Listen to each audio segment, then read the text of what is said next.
자1호 국회의원 총선거를 앞두고 각 정당 선거 준비가 한창입니다. 오늘은 정의당 심상정 대표 한겨레 스튜디오에 나오셨습니다. 심상정 대표님 안녕하세요. 안녕하세요. 바쁘실 텐데 시간 내주셔서 감사합니다. 네, 불러주셔서 고맙습니다. 네, 그리고 정의당 출입하는 한겨레 정치팀 서영지 기자 나오셨습니다. 서영지 기자 어서 오세요. 네, 안녕하세요. 네. 우선 서영지 기자한테 질문을 먼저 드릴게요. 총선 앞두고 지금 정의당 출입 기자로서 정의당 분위기 어떻습니까? 준비 잘 하고 있나요? 네, 정의당은 로드맵대로 잘 준비가 되어가고 있는 듯하게 보이는데요. 인재영입도 가장 먼저 선제적으로 얘기를 했고 지난 19일 전국위원회에서 비례대표 선출 방안에 대해서도 이제 어느 정도 윤곽이 나온 상태입니다. 그래서 기자들 사이에서도 정의당 비례대표 후보가 누가 될지 상당히 관심 있게 보고 있습니다. 네, 자 출입 기자가 이렇게 칭찬부터 방송을 아주 화기애애한 분위기에서 시작하고 있습니다. 네, 고맙습니다. 자 심상정 대표님, 자 올해 신년서부터 진보정당이 이제 원내교섭단체를 처음 구성하는 그런 원년이 목표다 이렇게 말씀하셨는데요. 일단 뭐 대략적인 윤곽 같은 게 좀 궁금합니다. 뭐 지역구 또 비례대표 어느 정도 의석 예상하고 계시는지요? 일단 정당 지지율 20% 이상, 20%. 네. 네. 지역구 10석 이상. 그래서 하여튼 결과적으로 교섭단체가 돼야 되겠다. 네. 그런 확고한 의지를 갖고 있습니다. 그렇군요. 자 지금 자유한국당이 비례위성정당 이름이 뭐죠? 미래한국당? 네. 뭐 어떤 분은 무례한국당이라고 그러던데. 아무튼 예, 비례위성정당 지금 창당 추진 중이고요. 이게 이제 만들어지면 아무래도 정의당이 좀 불리할 것 같은데 미래한국당의 어떤 위력이라고 할까? 이걸 어떻게 전망을 하고 계시는가요? 그래서 저는 일단은 비례한국당은 중앙선관위에서 허용해서는 안 된다.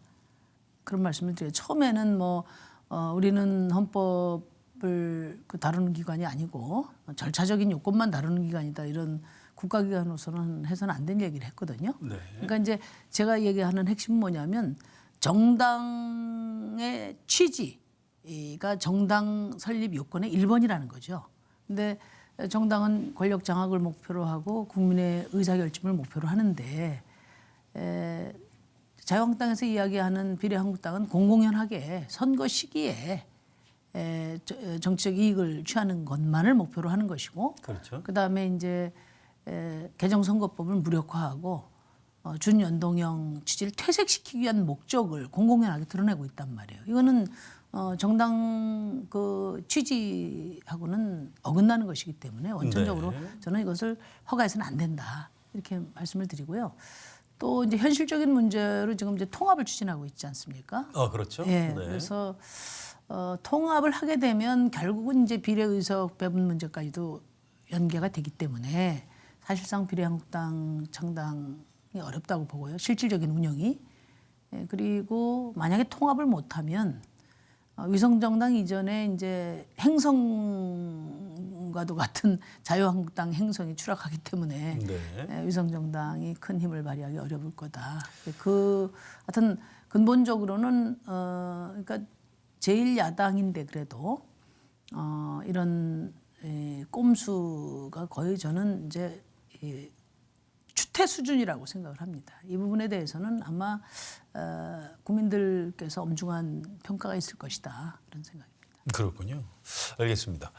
자 전체적으로 이제 제1당이 어디가 될 것인가 이런 게 이제 궁금한데 물론 이제 정의당이 제1당이 되면 뭐 가장 좋겠습니다만 더불어민주당하고 현재 이제 자유한국당의 네. 어떤 1당 싸움 어디가 유리하다고 보시나요? 더불어민주당이 일당이 될 것 같습니다. 왜 그렇게 보이시죠? 일단은 아직 남은 3개월 동안에 또 역사가 바뀔 수도 있지만 현재로서는 여론도 야당 심판보다는 여당 심판보다는 제1야당 심판 여론이 훨씬 높고요. 네. 무엇보다도 네. 문재인 정부를 지켜야 되겠다는 국민들의 의사는 아주 확고한 것 같습니다. 그렇군요. 예. 알겠습니다. 자 요즘 뭐 약간 분열 위기도 있습니다. 뭐 어쨌든 우리공화당 태극기 부대 지원을 좀 받고 있는 이 정당인데 여기도 이제 위력이 어쨌든 만만치 않고요. 정당 득표율 3% 이상 얻으면 의회 진출할 수 있게 돼 있는데 어떻게 전망하십니까? 저는 안 될 거라고 봅니다. 왜 그렇게 보시죠? 네, 그러니까 이제 박근혜 씨 변수가 있는데요. 네.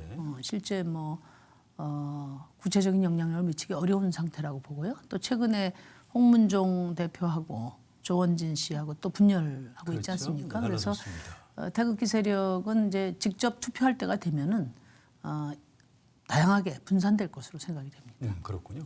자, 또 다른 정당 중에 3% 정당 득표율을 달성할 만한 정당이 있을까요? 글쎄 뭐 예단하기는 어려운데요. 네. 지금 이제 보수 통합 또 중도 창당 이런 정계 개편이 그렇죠. 이제 정계 개편 어떻게 변수가 진행되느냐에 남아있죠. 따라서 그렇습니다. 뭐 몇 개가 나올 수도 있다 이렇게 생각합니다. 네, 좀 지켜봐야 되겠다 이런 말씀이시고요. 자, 지금부터 좀 더 예리하고 중요한 질문 우리 서영지 기자 맡아서 하도록 하겠습니다. 부탁드릴게요. 네, 저 가장 최근에 질문을 많이 받으셨을 것 같은데요. 임한솔 전 부대표 관련해서 네. 구의원을 사퇴하고 또 탈당까지 해서 저희가 깜짝 놀랐었는데 저도 놀랐습니다. 왜 이런 일이 벌어졌다고 생각하시는지 또 어떻게 생각하시는지에 대해서 여쭙겠습니다. 근데 이제 우리 정의당에서 매우 이례적이고 돌출적인 그런 사례라고 봐요. 이분은 이제 뭐 요즘 흔히 이야기하듯이 외부에서 뭐 영입한 지 얼마 안 된 그런 분도 아니고 처음부터 청년 시절부터 진보정당에서 본인 주장으로는 17년 동안 해왔거든요. 그래서 진보정당이 가치를 우선하고 또 진보정당이 어떤 원칙에 입각했는지를 잘 알고 있는데 이번에 이제 전두환 씨 추적 영상이 크게 뜨면서 그리고 그 이제 많은 당원들 국민들의 지지가 있으면서 이번에 어떻게든지 하여튼 본인이 출마를 하면 당선될 수 있다는 믿음이 있었던 것 같아요. 그래서 뭐 매우 안타깝게 생각합니다. 앞날이 아주 밝게 열려 있는 젊은 정치인인데 이번에 좀 개인적인 욕심이 과해서 당과 또 국민들에게 큰 실망을 주었다고 생각하고요. 이번이 하여튼 본인에게 그 더 큰 책임 있는 정치인으로 성장하기 위한 좋은 약이 되었으면 좋겠어요. 비례대표 선출 관련해서 좀 여쭤볼 텐데요. 이번에 청년을 5명을 당선권 안에 이렇게 넣겠다고 말씀하셨잖아요. 네, 네. 그 순번도 이번에 경선을 통해서 결정이 되는 것인지 경선 일정과 방식에 대해서 다시 한번 설명해 주시면 감사하겠습니다. 일단 지금 비례대표 후보자들은 전략 명부와 상관없이 모두 당원 총투표, 네. 선거인단 총투표를 통해서 1인 1표로 네. 해서 순위가 다 매겨지고요. 네. 그중에서 청년은 청년대로 따로 순위가 매겨져서 현재 지금 명부 안에 네. 이름을 이제 담게 됩니다. 그래서 예를 들어서 청년들은 똑같은 경쟁을 해서 네. 일반 후보보다 순위가 뒤라 하더라도 네. 이제 청년 내에서 순위에 따라서 1, 2번, 11, 12번 네. 또는 21번 이렇게 주겠다는 거죠. 이번에 전국위원회 결정 통해서 시민선거인단은 2월 17일까지로 연장이 된 건가요? 이제 사실 시민선거인단 기간이 네. 연장될 수밖에 없었던 것은 선거법 개정이 너무 늦게 마무리가 되면서 사실은 이제 국민들에게 선거를 어떻게 하겠다 알릴 시간이 별로 없었어요. 네. 그래서 정의당이 시민선거인단 하는지도 잘 모르고 이제 홍보 영상 나가고 하기 때문에 이제 좀 최대한 실무적으로 가능한 일정을 좀 늦춰보자 해서 연장을 한 것이고요. 또 얼마 전에 민주노총 위원장이 오셔가지고 민주노총도 시민선거인단에 동참하겠다 이렇게 이제 말씀을 하셨기 때문에 앞으로도 시민사회계와 폭넓은 접촉을 통해서 선거연대를 적극적으로 제안할 예정이거든요. 그러려면 좀 시간적 여유가 있어야 된다. 그래서 연기했습니다. 네, 관심을 받는 만큼 이제 얘기가 나오고 있는 게 당에 내는 기탁금이 너무 비싸졌다. 근데 거의 지난번은 500만 원인데 이번엔 3,500만 원이 됐잖아요. 왜 이렇게 인상이 불가피했는지요? 그 이제 정의당이 뭐 비례 장사하는 거 아니냐 이런 얘기가 있었는데 그건 전혀 아니고요. 그럴 리가 없죠. 예, 이번에 이제 비례 후보들이 좀 숫자가 많아졌습니다. 네. 아무래도 비례 공간이 좀 네. 넓어지니까요. 다수가 참여를 하고 그 다음에 진보 정당 역사상 처음으로 시민 선거인단을 네. 모집하니까 제가 이제 국회의원으로 의정 보고서 발송할 때 보면 이 발송비가 제일 많이 들어요. 그러니까 당원과 시민 경선인단에게 이 정보 후보들 정보 책자를 돌리는 것만 해도 엄청나게 돈이 듭니다. 그러니까 경선 비용이 많이 나오고 이 경선 비용을 후보들이 분담을 하되 뭐 3,500만 원이 굉장히 크잖아요. 그래서 혼자 어디서 개인 능력으로 하라는 게 아니라 중앙당 후원 계좌를 열어줘서 자신들 지지 활동을 할 때 후원도 모금해서 그걸로 기탁금을 내라 이렇게 돼서 뭐 후원의 폭은 차이가 있을 수 있겠지만은 개인이 3,500만 원을 다 부담하는 그런 경우는 아니다 그 말씀을 드립니다. 네. 최근에 그 인재 영입 되신 분들이 비례대표로 나가겠다고 이제 발표를 하신 분들도 있는데 네네. 권영국 변호사 같은 경우에는 경주 출마가 확정이 된 건지 네. 또 추가적으로 발표될 인재 영입 인사들이 있는지도 궁금합니다.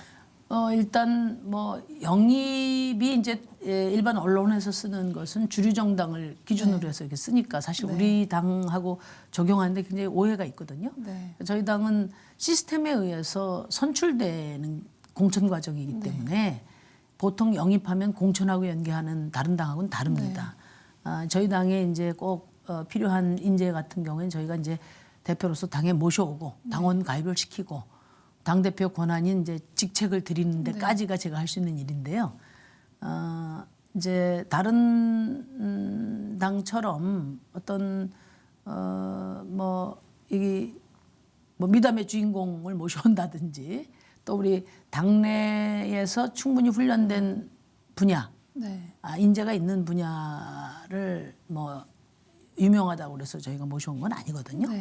그러니까 사실은 지금 모셔온 분들 중에서 이번에 비례 출마를 공식화하고 있는 분은 이제 제가 알기로는 현재까지 3분이에요. 이자스민 의원, 장혜영 감독, 그 다음에 이병록 제독 3분인데 이자스민 의원 같은 경우는 이제 이주 문제를 저희 당이 당연히 다뤄야 되는데 이주 문제를 정치적으로 다룰 만한 인재가 당내에는 사실 없습니다. 그래서 저희가 발탁을 한 거고요. 또 이제 장혜영 감독 같은 경우에는 청년이기도 하고 또 이 장애 문제와 관련해서 직접 그 당사자로서의 어떤 정치적인 목소리를 크게 내왔어요. 그래서 저희가 이제 모셔온 것이고 이병록 제독도 우리 이제 그 김종대라는 걸출한 안보 전문가가 있지만은 군 생활을 직접 한 현장 인사는 없거든요. 그런 점에서 우리 당내에 중복되지 않는 발탁 인사를 최소화해서 한 것이고요. 대부분은 우리 당내에서 오랫동안 훈련되고 또 역량을 쌓은 분들이 이번에 이제 대거 국민들 앞에 이제 그 등장을 하게 될 거고요. 다만 이제 지금 시민사회계하고의 선거 연대를 추진하면서 이게 이제 후보 전략과 연계될 경우에 피선거권을 추가로 열어주는 그런 검토를 하기로 했기 때문에 이제 19일 전에 추가로 몇 명이 더 발탁될 수도 있습니다. 오늘 신년 기자 간담회에서 지역구의 당선자를 10여 명은 내겠다라고 말씀하셨어요. 지역구 후보자는 대략 몇 명으로 지금 예상을 하고 계세요? 원래 제가 목표로 한 것은 50% 정도 내겠다 하는 게 이제 저희 목표였는데요. 아무래도 조금 줄어들 것 같고요. 그래서 100명까지는 내보려고 지금 생각 중입니다. 엊그저께 이제 지역구 지원 뭐 예산이라든지 지역구 후보자들이 자기 성과를 만들어낼 수 있는 방안을 처음으로 결정을 했기 때문에 앞으로 조금 더 늘어날 거로 봅니다. 좀 답변하시기 어려울 수도 있겠지만은 가장 당선 가능성이 높은 지역은 어디라고 생각하시는지 궁금합니다. 네, 일단요. 지금 이제 현역 의원 6명 지역은 이제 전원 당선 돼야 한다 이런 생각을 하고 있는데 그 뭐 쉬운 일이냐 이렇게 생각하실지도 모르겠지만 저희가 정례적으로 우리 당 내부에서 여론조사를 하고 있는데 네. 굉장히 좋게 나옵니다. 물론 뭐 다른 여론조사도 있지만 저희 당에서 안심번호로 해서 계속 이렇게 추세를 보고 있는데 저는 뭐 지금 우리가 20대 아닙니까? 네. 19대까지의 진보 정당의 비례 후보가 지역구에 가서 고전한 것보다는 훨씬 경쟁력 있다 이렇게 봐요. 왜냐하면 지금 현재 우리 초선 의원들은 당선되자마자 1년 내에 다 지역을 정해서 네. 지금 한 3년 이상 뛴 분들이거든요. 그래서 어느 정도는 저는 이제 당선을 점쳐볼 수 있는 그런 경쟁력을 갖춰가고 있다 이렇게 보고요. 그 이외에도 지금 호남 네. 예를 들면 이제 전주 같은 경우는 지난 지방선거 때 정당 지지율만 18%였습니다. 그리고 구도가 어떻게 되느냐에 따라서 네. 저희가 전북 지역에서 당선자를 좀 검토해보고 있고요. 전북, 광주, 호남에서 추가 당선자를 저희가 검토하고 있고, 그다음에 제주도 네. 제주 갑에 출마한 우리 고병수 후보에 대해서 저희가 기대를 하고 있고요. 그다음에 이제 부울경 쪽에 아직 우리 여영국 의원 말고 네. 아마 이제 특히 이 울산 쪽에 울산 북구에 또 후보가 출마할 예정으로 있습니다. 그리고 세종시도 이번에 분구가 되고 또 일찍부터 저희 후보가 뛰고 있고 그래서 일단 현역 의원 6명 플러스 네. 이제 아까 말씀드린 호남이나 제주나 또 부울경이나 세종 같은 데서 추가 당선자를 기대하고 있습니다. 특히 아까 호남에서 경쟁력이 그래도 지지율이 높다고 말씀을 하셨는데 네, 호남만을 위한 특별한 전략이라고 할 만한 게 있을까요? 이제 호남은 호남 주민들이 다 전략가 민심이 굉장히 네, 전략가시라 정치 구단들이죠. 웬만한 전략가꾸는 안 되고요. 네. 이제 그 이번 선거제도 검찰 개혁 과정에서 보셨듯이 정의당의 의석수가 얼마가 되느냐 하는 것이 결국은 개혁의 방향과 속도를 결정한다. 이런 이제 믿음을 드리고 향후에는 민주당과 정의당이 네. 경쟁하고 협력하는 정치로 가야 한다. 그 점에 대해서 크게 공감을 하신다고 봅니다. 그래서 제가 지난 지방선거 때 호남 선대위원장 맡아서 제1야당 만들어 달라고 했더니 물론 민주당하고 지지율 격차는 크지만 제1야당 만들어 주셨어요. 예를 들면 이제 전북 같은 경우만 하더라도 거기가 민평당이나 바른미래당 의원들이 많은 곳입니다. 그 대부분 현역 의원들이 그쪽에 계신데 그럼에도 불구하고 주요시 그러니까 전주, 익산, 군산, 정읍 이런 주요 도시에서 비례 두석을 민주당과 정의당이 차지했거든요. 그래서 저는 이번에는 지역구 당선자를 꼭 만들어 주십사 이렇게 호소드릴 생각입니다. 총선 공약 얘기도 잠시 해볼 네네. 텐데요. 지금 공약이 2호까지 나와 있는 상태인데 네. 공약을 앞으로 발표하실 공약 같은 경우에도 특별히 중점을 두는 분야나 혹시 타깃층이 따로 있으신지 궁금합니다. 첫 번째는 역시 청년이고요. 네. 두 번째는 이제 민생과 관련해서 네. 부동산 그 중에서도 40%집 없는 서민들을 위한 정책이고요. 이제 이번 주에 또 추가로 발표할 게 플랫폼 노동자들의 노동권에 대한 정책을 이제 발표를 하고 정책은 그 동안에 이제 지난 대선 때 제가 정책을 많이 발표를 했는데 그것을 업그레이드하는 작업이 다 끝났습니다. 그래서 계속적으로 특히 이 불평등과 차별 해소 그리고 새로운 경제 산업 전략 이 두 분야에 집중해서 낼 생각입니다. 그럼 최근 2호 공약이 말씀하신 대로 부동산 관련 공약이었는데요. 정부의 최근 부동산 정책 어떻게 봐야 될까요? 문재인 정부의 경제 정책은 불로소득이 소득주도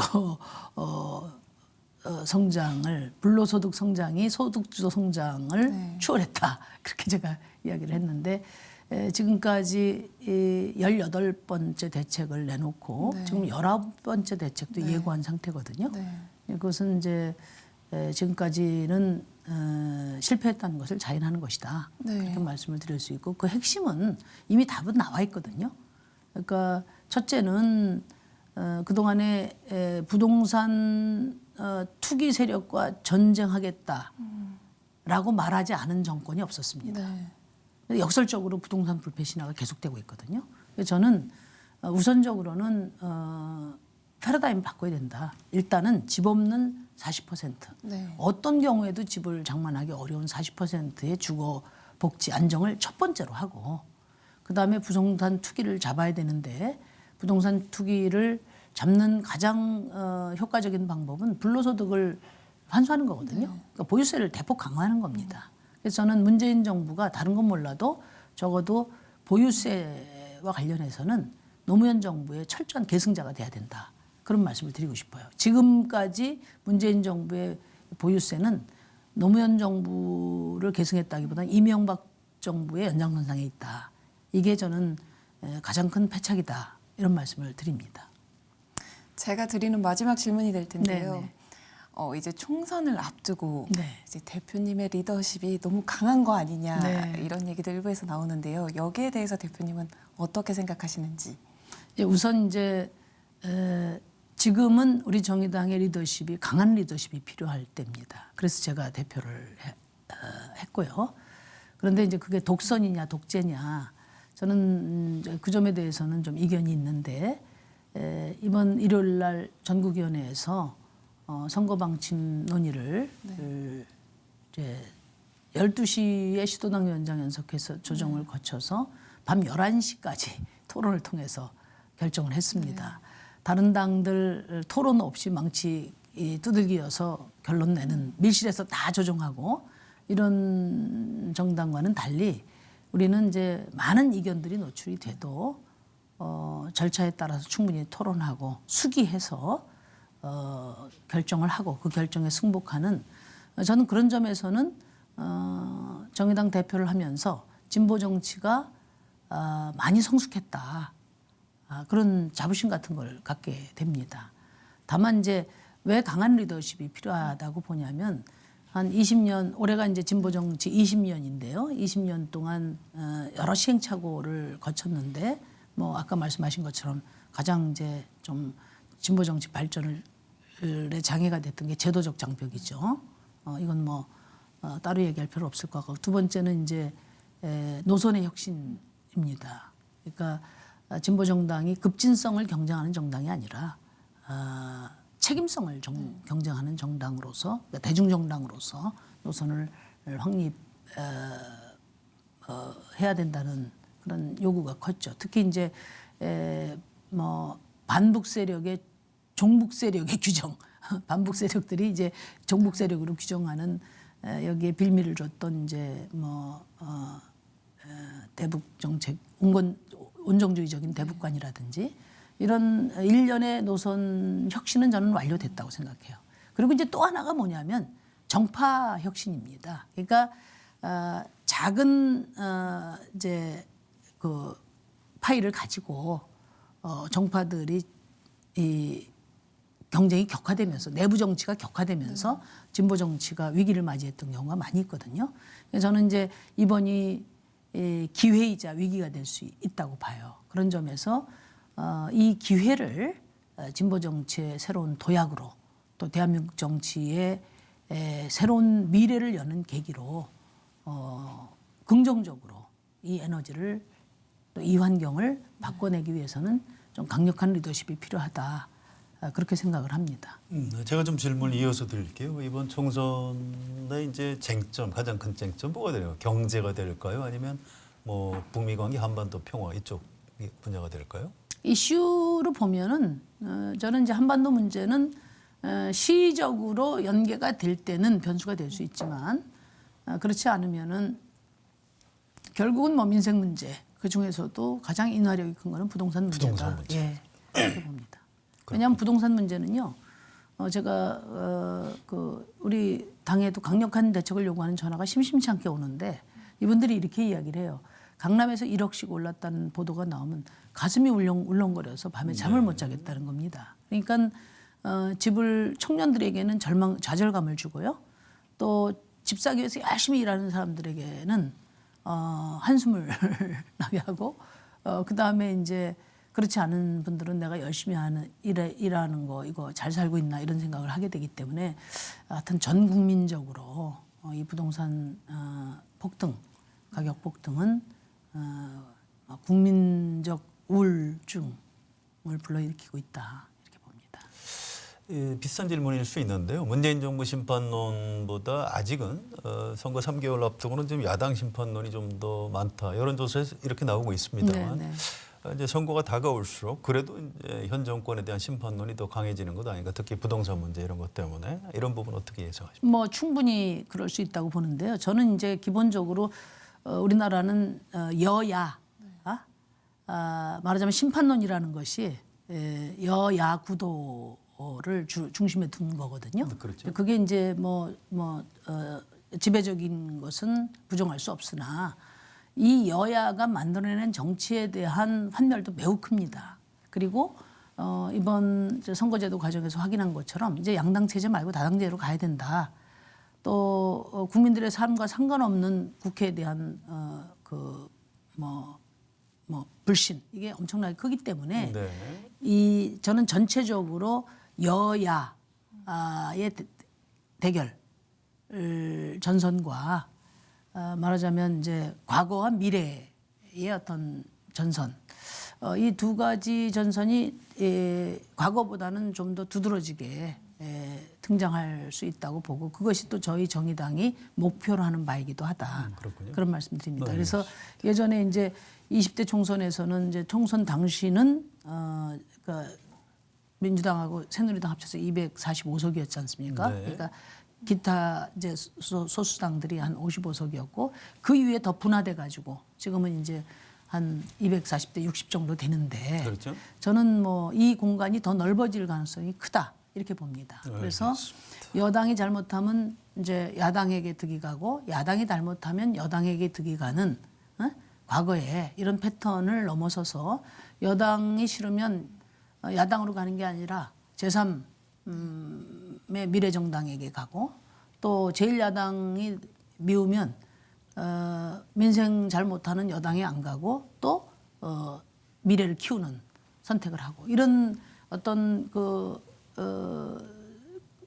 그런 전선의 교차가 사실 겉으로 드러나질 않고 모든 언론은 큰 당 중심으로 여야 중심으로 보도가 되고 있기 때문에 그게 지배적인 것처럼 보이지만 제가 느끼는 민심은 좀 다릅니다. 다만 그런 양당이 아닌 제3의 당에 기꺼이 한 표 줄 만큼 이 제3의 돌풍을 주도할 수 있는 힘이 있어야 되고 저희 정의당이 이제 국민들에게 대한민국의 미래를 책임지는 불평등과 기후 위기를 해결할 정치혁명을 적극적으로 주문 드리려고 합니다. 그 돌풍을 정의당이 만들어 보겠습니다. 알겠습니다. 다른 정당 변수는 어떻게 보시는지 궁금한데요. 보수 야당이 통합될 걸로 보시나요? 어떻게 전망하십니까?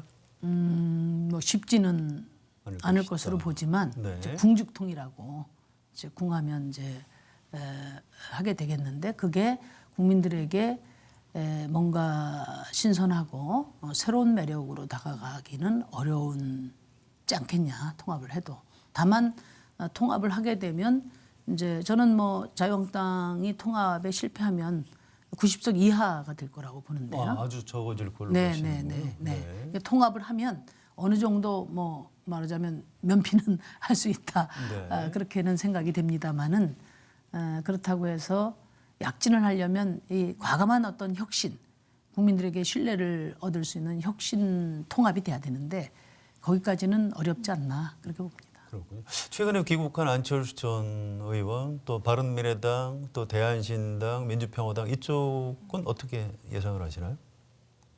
근데 이제 여기는 사실은 중도를 표방하고 대체로 호남에 기반을 둔 세력이고 그렇죠. 또 과거에 국민의당에서 또 분화 발전해서 지금 분화되어 있는 상태이기 때문에 뭐 통합이라기보다는 전 이산가족 상봉이 아닌가 네. 이제 그렇게 생각이 되는데요.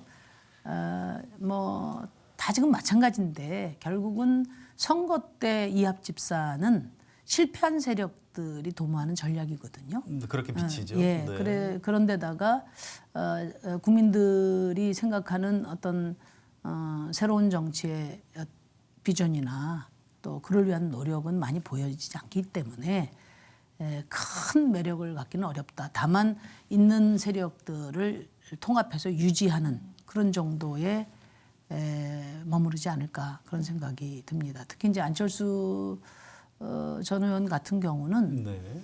1년 4개월 동안 외국에서 이제 공부를 많이 하셨다고 하니까 우리 정치에 잘 쓰여졌으면 좋겠다는 생각인데요. 근데 이제 대부분의 국민들이 선거 때만 돼서 돌아오는 정치 이것에 대해서 이제 얼마만큼 공감을 할 수 있을까? 그건 아마 생각을 깊이 해야 될 것 같아요.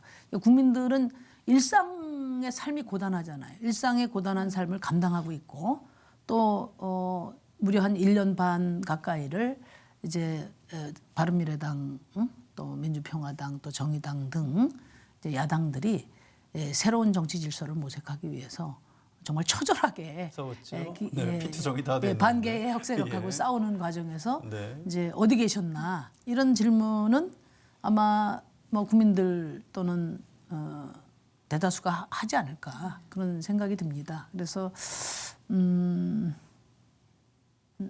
그런 그 질문에 대한 답이 얼마나 준비되어 있는지는 이제 지켜볼 생각이에요. 안철수 전 의원이 혹시 심상정 대표님한테 선거법 바꿔줘서 고맙다고 전화 안 하셨나요 아직? 아직 없었습니다. 네, 만나면 꼭 한번 뭐 얘기를 좀 들어보셔야 될 것 같습니다. 그러니까 저는 이제 이런 생각인데요. 이게 미래라는 화두를 안철수 전 의원이 많이 쓰시는데 그렇습니다. 미래는 현재 그 일상의 책임이 누적되면서 미래가 열리는 거거든요. 네.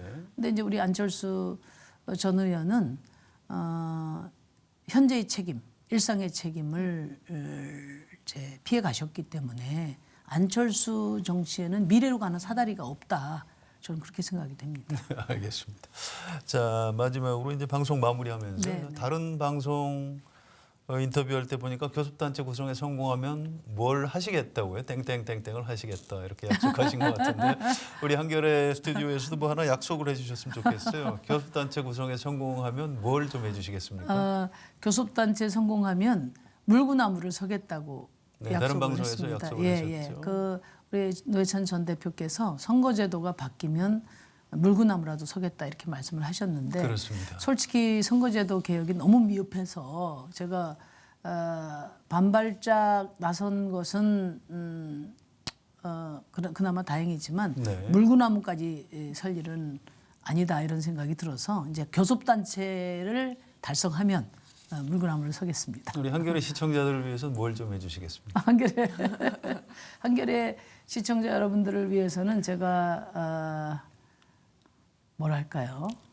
춤을 한번 추어드릴까요? 좋습니다. 네. 자, 우리 심상정 다음에 라이브에 대표님. 와서 제가 춤을 한번 추겠습니다. 네, 춤추는 모습을 한번 기대해 보겠습니다. 오늘 심 대표님 자세한 설명 감사드리고요. 서영진 기자도 수고하셨습니다. 감사합니다. 네, 고맙습니다. 2004년 4월 15일 17대 국회의원 총선거 기억하십니까? 지역구 투표와 비례대표 선출 정당 투표를 따로 했던 최초의 그 선거에서 하이라이트는 노회찬 대 김종필의 대결이었습니다. 민주노동당 비례대표 8번 노회찬 후보가 10선 고지를 눈앞에 둔 자민련 비례대표 1번 김종필 후보를 밀어내고 진보 정치의 새 시대를 활짝 열어젖혔습니다. 아니, 활짝 열어젖힌 것처럼 보였습니다. 자, 그로부터 16년이 지났습니다. 진보 정치의 문 여전히 좁습니다. 진보 정당은 매번 정당 득표율에 비해서 턱없이 부족한 의석으로 빈사 상태에 빠져 있습니다. 이대로는 안 된다. 정치개혁 해야 한다. 지극히 상식적인 국민 의사를 모아서 겨우 선거법을 아주 조금 개정했습니다. 개정 선거법이 준연동형 비례대표제인지 준연동형 비례대표제인지 모를 정도입니다. 어쨌든 반발짝이라도 발을 앞으로 내딛기 시작했다는 데 의미가 있을 것입니다. 석 달 뒤 21대 4.15 국회의원 총선거는 여러 가지 정치적 의미가 있겠지만 지역 대결 승자 독식 제도의 가장 큰 피해자였던 진보 정당이 얼마나 의미 있는 의석을 확보하는지가 중요한 관전 포인트일 것입니다. 정보법 개정에 그렇게 반대하던 자유한국당, 지금 비례 위성 정당을 만들어서 한 석이라도 더 챙기겠다고 꼼수를 부리고 있습니다. 정의당으로서는 결코 쉽지 않은 선거가 될 것입니다. 그래도 우리는 세상이 진보할 것이라는 희망을 버릴 수 없습니다. 4.15 총선 정의당의 선전을 기대해 봅니다. 한겨레 라이브 오늘 준비한 내용은 여기까지입니다. 저는 목요일 저녁 6시에 다시 오겠습니다. 여러분 고맙습니다.